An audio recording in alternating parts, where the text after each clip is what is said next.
Hello everyone, good evening to all of you. तो आज हम करने वाले हैं अपना क्लास 10th का मैथ्स स्टार्ट, जिसमें हम करेंगे अपनी चैप्टर वाइज हर टॉपिक को कवर करते हुए चलेंगे। ठीक है। और फर्स्ट जो हमारा चैप्टर है वो है हमारा रियल नंबर्स। अब ये नंबर्स के बारे में तो हम प्रीवियस क्लासेस से पढ़ते ही आ रहे हैं, है ना। 6, 7, 8 में हमने पढ़ा है, 9th में हम लोग ने पढ़ा है रियल नंबर्स के बारे में, है ना। और नंबर्स जैसे होल नंबर, रैशनल, ये सब कुछ हम पढ़ के आए हैं। और जितना छोटा ये चैप्टर है उतनी ही इम्पोर्टेंस रखता है ये बोर्ड एग्ज़ाम के लिए। तो इस चैप्टर में हम सिर्फ फॉर्मूलाज़ को ही कवर नहीं करेंगे, हम लोग हर कॉन्सेप्ट को बिल्कुल ही ईजी वे से कवर करते हुए चलेंगे, ताकि बोर्ड एग्ज़ाम में अगर किसी भी टाइप का क्वेश्चन आता है तो वो हमसे छूटे ना।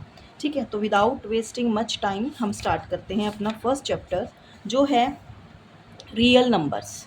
अब रियल नंबर्स के बारे में तो सबको पता है ना। लेकिन रियल नंबर क्या होते हैं? अब आपने रैशनल और इरेशनल नंबर्स पढ़े हुए हैं, है ना। तो उन्हीं की कंबाइंड फॉर्म मीन्स जिसमें आपके रैशनल और इरेशनल दोनों ही नंबर कवर होते हैं, उसको हम बोलते हैं रियल नंबर्स। ठीक है। तो रियल नंबर्स में अब जो इस चैप्टर में हम लोग करेंगे, है ना। तो सबसे पहले तो आप लोगों को फैक्टर्स, फिर आप प्राइम नंबर आप लोग पढ़ के आए हो, है ना। प्राइम नंबर क्या होते हैं? प्राइम नंबर आपके वो नंबर्स होते हैं जिसके सिर्फ टू ही फैक्टर होते हैं। और वो टू फैक्टर कौन से होंगे?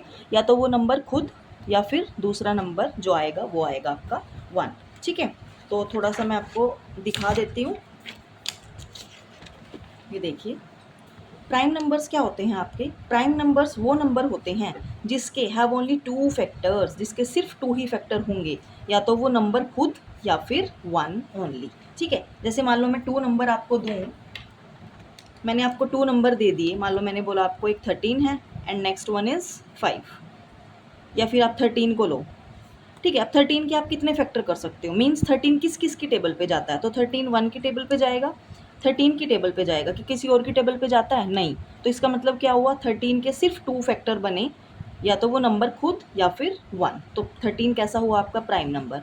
ऐसे ही आपका 5 है ना। 5 के भी 2 फैक्टर ही बनते हैं, 1 और 5। तो 5 खुद आ गया एंड 1, तो इसका मतलब क्या हुआ? 5 भी क्या है? आपका प्राइम नंबर है। ठीक है। तो प्राइम नंबर आपको समझ आया।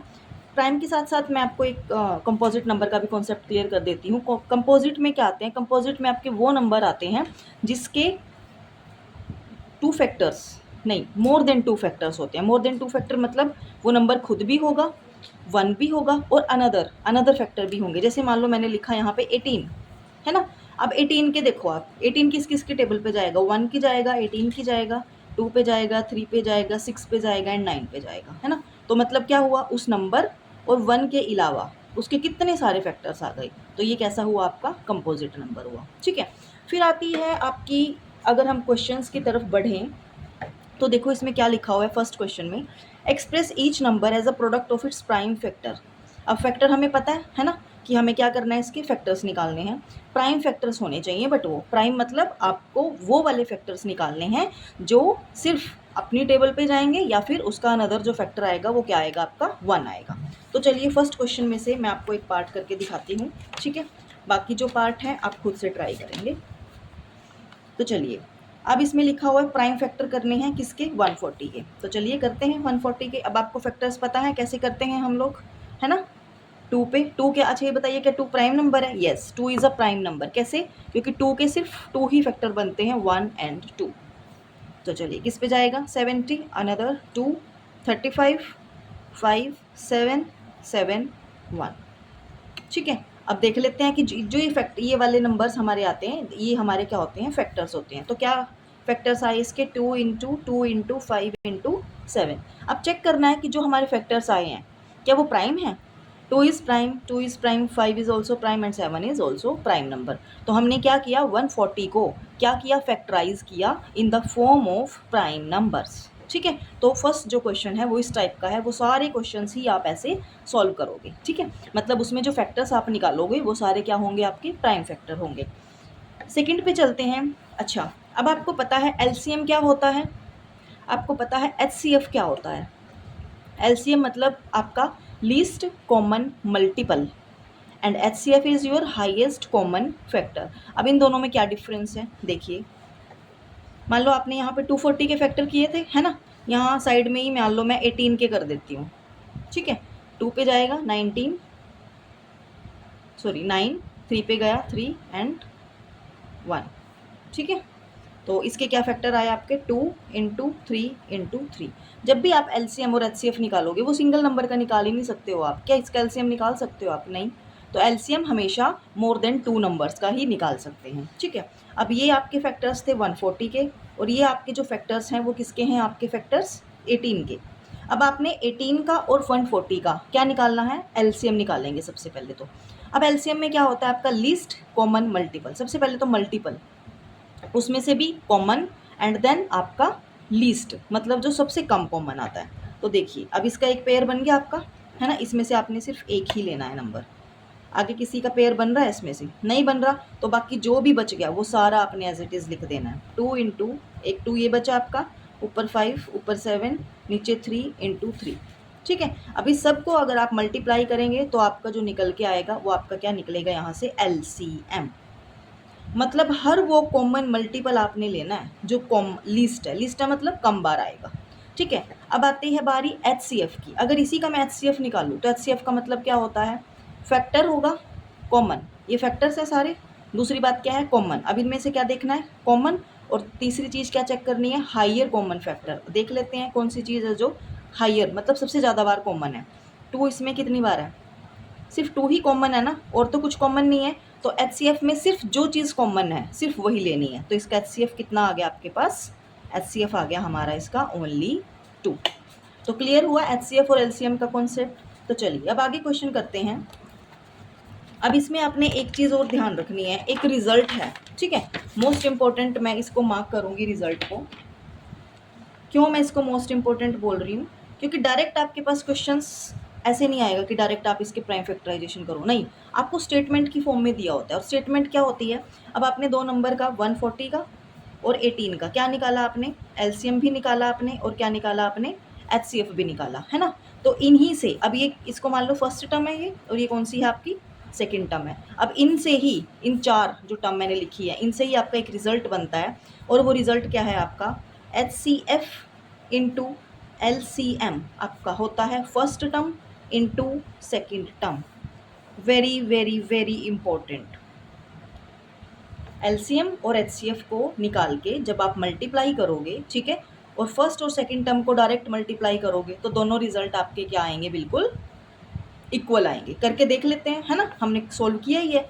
इसका एलसीएम कितना आया था? अब उसको मल्टीप्लाई करना पड़ेगा।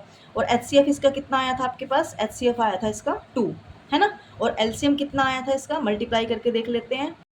अब इसका जो एचसीएफ था वो निकला था 2, और एलसीएम था वो कितना आया है हमारा?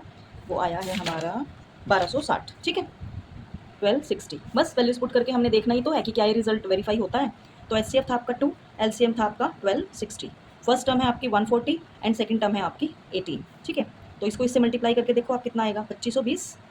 और इसको मल्टीप्लाई करके भी आपका कितना आएगा? 2520। मतलब क्या हुआ? आपकी लेफ्ट साइड और आपकी राइट साइड दोनों आपस में क्या आ गई? आपकी इक्वल। इसका मतलब ये रिजल्ट आपका क्या हो गया? वेरीफाइड हो गया। ठीक है, अब जो सेकंड क्वेश्चन है वो इसी के ऊपर बेस्ड है। आपने सिर्फ क्या करना है? जो रिजल्ट गिवन है उसको वेरीफाई करना है। आपके पास 3 पार्ट्स हैं, ठीक है, ये आप सोल्व करके, मैंने आपको बता दिया कि करना कैसे है। आपने इन दोनों नंबर्स का क्या निकालना है? सबसे पहले एलसीएम निकालोगे आप, है ना, 26 और 19 का। फिर आप क्या निकालोगे? इसका एलसीएम निकालोगे, एंड देन जो ये फॉर्मूला गिवन है, प्रोडक्ट ऑफ 2 नंबर्स, मतलब वही फर्स्ट एंड सेकंड पुट करोगे। ठीक है, जो चीज़ वेरीफाई होती है तो यस है, अदरवाइज नहीं। ठीक है, उसके बाद find the LCM and HCF of the integers by applying the prime factorisation method. Prime factorisation method कौन सा? यही वाला। ठीक है, जिसमें आपने क्या निकाले हैं? प्राइम फैक्टर्स करके आप निकालोगे। तो इसमें तो आपकी सिर्फ एक ही टर्म थी, है ना, इसमें, लेकिन इसमें कितनी है आपकी? 1, 2 और 3। ठीक है, एक क्वेश्चन मैं आपको करके दिखा देती हूँ। थर्ड क्या करना है आपने? 12, 15 and third one is your 21। ठीक है, आपने क्या निकालना है? इसका एलसीएम निकालना है और एचसीएफ निकालना है बाय प्राइम फैक्टराइजेशन। तो कर लेते हैं। 2, 6, 2, 3, 1। 15 का करें 3, 5 ज़ा 15, 5 1 ज़ा 5। 21 का करें 3, 7, 7, 1। तो क्या क्या फैक्टर आए आपके? 2 into 2 into 3, 3 into 5 and 3 into 7। अब आपके पास 3 नंबर है ना, तो आपको तीनों में ही कॉमन निकालना पड़ेगा। जब आप एचसीएफ निकालोगे तो ऐसा नंबर ढूंढना है जो तीनों में कॉमन है। अब देखिए आप तीनों में क्या चीज़ कॉमन है? आपका सिर्फ जो है 3, वो क्या है? कॉमन है पूरे तीनों में। ठीक है, तो आपका 3 क्या आया यहाँ से? एचसीएफ आ गया। और एलसीएम क्या निकालेंगे अब आप? जो कॉमन आया है उसमें से एक नंबर इंटू, फिर जो बच गया ऊपर 2 इंटू 2, 5 इंटू 7। तो आपका एलसीएम कितना आ गया? देखिए आप काउंट करके। आया आपका, ये आ गया आपका 5 2 10, 2 20, 60, आपका आ गया ये 420। ठीक है, तो आपका एचसीएफ आ गया ये और एलसीएम आ गया ये, और ये आपने निकाला किस मेथड से है, प्राइम फैक्टराइजेशन मेथड। ठीक है, जो आपका थर्ड क्वेश्चन में गिवन है। अब फोर्थ क्वेश्चन में क्या बोला उसने, गिवन दैट, आपको गिवन है एचसीएफ ऑफ दिन एंड दिस, इन दोनों नंबर का अगर आप एलसीएम एचसीएफ निकालोगे तो आपका कितना आएगा, 9 आएगा। आपने क्या फाइंड आउट करना है, इनका एलसीएम निकाल लो, सिंपल। एचसीएफ गिवन है ना, दो नंबर आपको गिवन है, आप ये वाला भी तो निकाल सकते हैं। इस मेथड से ना आप 4 चीज़ें निकाल सकते हैं, सिर्फ एक इसी रिजल्ट से आपके 4 टाइप्स ऑफ क्वेश्चन बनते हैं। कैसे, LCM, HCF, first term into second term. Question वाला, पेपर वाला एग्जामिनर आपको कैसे दे सकता है, आपको फर्स्ट और सेकंड टर्म दे देगा, मतलब आपको 2 नंबर दे देगा कि ये 2 नंबर आपको गिवन है, उनका एलसीएम आपको दे देगा, बोलेगा एचसीएफ निकालो, है ना, निकाल सकते हैं। फर्स्ट और सेकंड टर्म इसमें पुट करेंगे, एलसीएम पुट करेंगे, तो एचसीएफ को सॉल्व करके आपकी वैल्यू आ जाती है। तो ये जो ये वाला क्वेश्चन है ना फोर्थ, वो इसी पे बेस्ड है। आपको एचसीएफ गिवन है इन दोनों नंबर का, तो पुट कर दूं मैं डायरेक्ट इसमें ही, है ना। एचसीएफ आपको कितना गिवन है, 9। एलसीएम हमें नहीं पता, एलसीएम हमें नहीं पता। फर्स्ट और second term, this is your first term and this is your second term, 306, और सेकंड टर्म कितनी गिवन है आपको, 657। बस एलसीएम निकाल लो यहाँ से। कैसे निकालेंगे एलसीएम, इस 9 को डिनोमिनेटर में लेके जाएंगे, 657 अपॉन 9। अब आपने क्या करनी है, सिंप्लीफिकेशन, है ना, कटिंग वगैरह करके जो आंसर आएगा वो आपका क्या आ जाता है, आपका एलसीएम, है ना, बिल्कुल आसान। अगर आपको 3 चीज़ें गिवन है क्वेश्चन में, एलसीएम, एचसीएफ, फर्स्ट और सेकंड टर्म में से कोई भी 3 चीज़ें अगर आपको गिवन है, तो आपको वो लॉन्ग मेथड नहीं करना कि आप एलसीएम निकालने बैठ जाओगे, नहीं, आपने डायरेक्ट इसमें वैल्यूज पुट करनी है, और जो भी एक टर्म आपको गिवन नहीं है वो आपने निकाल लेनी है, सिंपल सॉल्व करके। ठीक है, तो आज की वीडियो में इतना ही, मिलते हैं नेक्स्ट वीडियो में, जिसमें मैं आपको करवाऊंगी 5th, 6th और 7th क्वेश्चन। ठीक है, फिर हमारा नेक्स्ट वीडियो में ये चैप्टर हमारा बिल्कुल कंप्लीट हो जाएगा। साथ ही आप अपनी नोटबुक और पेन लेके बैठा करें। ठीक है, अगर आपको किसी क्वेश्चन में कोई भी डाउट है, कोई भी आपको क्वेरी है, तो मेरे को कमेंट सेक्शन में बताना, मैं ज़रूर से ज़रूर उसका रिप्लाई और उसका सोल्यूशन आपको देने की कोशिश करूँगी। ठीक है, तो आज हम लोगों ने कवर कर लिए हैं 4 क्वेश्चंस, ठीक है, विद कॉन्सेप्ट। नेक्स्ट हमारे जो 3 क्वेश्चंस हैं, और अगर टाइम हुआ तो मैं नेक्स्ट जो चैप्टर है उसका थोड़ा सा आपको ओवरव्यू दे दूंगी कि नेक्स्ट जो एक्सरसाइज उसमें हमने क्या करना है। ठीक है, तो आप, आशा करती हूँ कि आप लोग इनको क्या करोगे, ट्राई करोगे। लेकिन फिर भी अगर आपको किसी पार्ट में कोई प्रॉब्लम आती है तो आप मेरे को कमेंट सेक्शन में ज़रूर से ज़रूर बताना। आपको मेरी वीडियोज़ कैसी लग रही हैं, अपने दोस्तों के साथ ज़रूर शेयर करना, जो भी आपके फ्रेंड्स हैं जिसको मैथ्स में कोई प्रॉब्लम है ना। तो आप लोगों का लाइक और जो आपकी शेयरिंग है वही ज़्यादा इंपॉर्टेंट है मेरे लिए, क्योंकि जितना आप शेयर करोगे उतना मेरे को मोटिवेशन मिलेगा। तो थैंक यू, आज के लिए इतना ही, मिलते हैं नेक्स्ट वीडियो में। Till then bye bye, have a nice day.